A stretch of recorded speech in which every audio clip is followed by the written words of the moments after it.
ఈ భూమి మీద కొంతకాలం బతుకుంటానికి, ఎక్స్పీరియన్సెస్ గెయిన్ చేసుకోవడానికి, మన స్మృతులు అంటే జ్ఞాపకాలు ఇక్కడి నుంచి తీసుకెళ్ళటానికి, ఇక్కడ మిగిల్చడానికి మనందరం భూమి మీదకి వస్తుంటాం.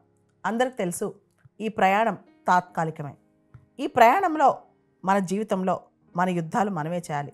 కొన్ని యుద్ధాలు మనకే తెలుస్తాయి, కొన్ని బాధలు మనతోనే ఉంటాయి. ఎన్ని ఆటుపోట్లు వచ్చినా ఆ స్ట్రెంగ్త్ మనకు ఉండాలి. మన ఎక్స్పీరియన్స్, ఒక మనిషి జీవితం ఎక్స్పీరియన్స్ ఇంకో వ్యక్తికి రాదు.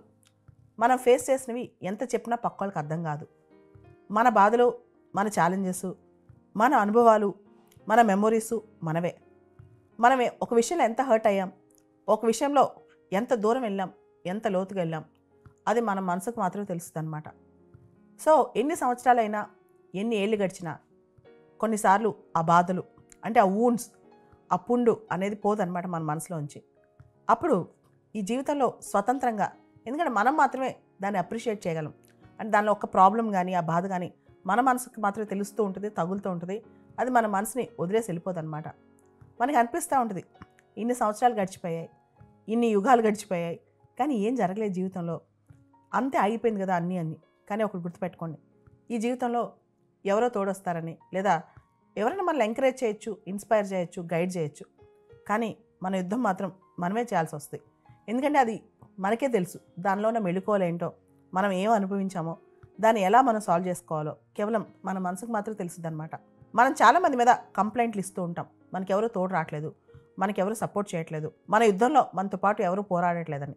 యాక్చువల్లీ మన యుద్ధం గురించి కేవలం మనకే బాగా తెలుస్తుంది, స్పష్టంగా మనకే తెలుస్తుంది. ఇంకోటి, మన యుద్ధం మనం చేస్తేనే గెలిచినా ఓడినా సరే దానిలో మనోధైర్యం మనకు పెరుగుద్ది అనమాట. కాబట్టి ఎవరో వస్తారు, మనం ఈ పోరాటంలో ఎవరో సపోర్ట్ చేస్తారు, ఎట్టి పరిస్థితుల్లో ఆశ పెట్టుకోకండి. అలా పెట్టుకోవడం కూడా పెద్ద తప్పే అవుద్ది. ఎప్పుడైతే మన రెస్పాన్సిబిలిటీ మనం తీసుకున్నామో, మన ఎక్స్పీరియన్సెస్ నుంచి మనం గెయిన్ చేసుకున్నామో, జీవితంలో మనం చిన్నప్పటి నుంచి చూసిన సవాళ్ళ నుంచి మనం గెయిన్ చేసుకున్నామో, అప్పుడే ఆ యుద్ధం పర్ఫెక్ట్గా ఉంటుంది. కొన్ని జీవితాల్లో చాలా దారుణమైన సంఘటనలు పాస్ట్లో జరుగుండొచ్చు, అవి మన మనసుకి గట్టిగా గుచ్చుకోవచ్చు, మన మనసుని రగులుస్తూ ఉండవచ్చు. వాటిని మనమే అనుభవిస్తాం, మనకే తెలుసు వాటి బాధ ఏంటో. పక్క వాళ్ళకి, ఈవెన్ మనతో పొద్దాక ఉన్న వాళ్ళకి కూడా అది తెలిసే అవకాశం ఉండదు అనమాట. కాబట్టి ఎవరో వస్తారు, ఏదో సపోర్ట్ చేస్తారనుకోవద్దు. మన యుద్ధం మందే. మనం ఏదైతే అనుభవించామో, ఏదైతే కష్టాలు చూసామో, ఏదైతే ఛాలెంజెస్ చూసామో, వాటికి సమాధానం చెప్పి తీరాలి.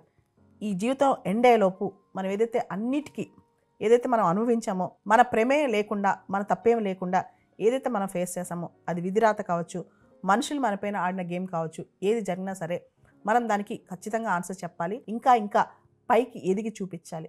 ఎందుకంటే విధిని ప్రశ్నించడం, మనుషులు మనకు చేసిన అన్యాయాన్ని ప్రశ్నించడం, ఇవన్నీ కూడా మన కోసం మనం చేసుకోవాల్సిన కర్తవ్యాలన్నమాట.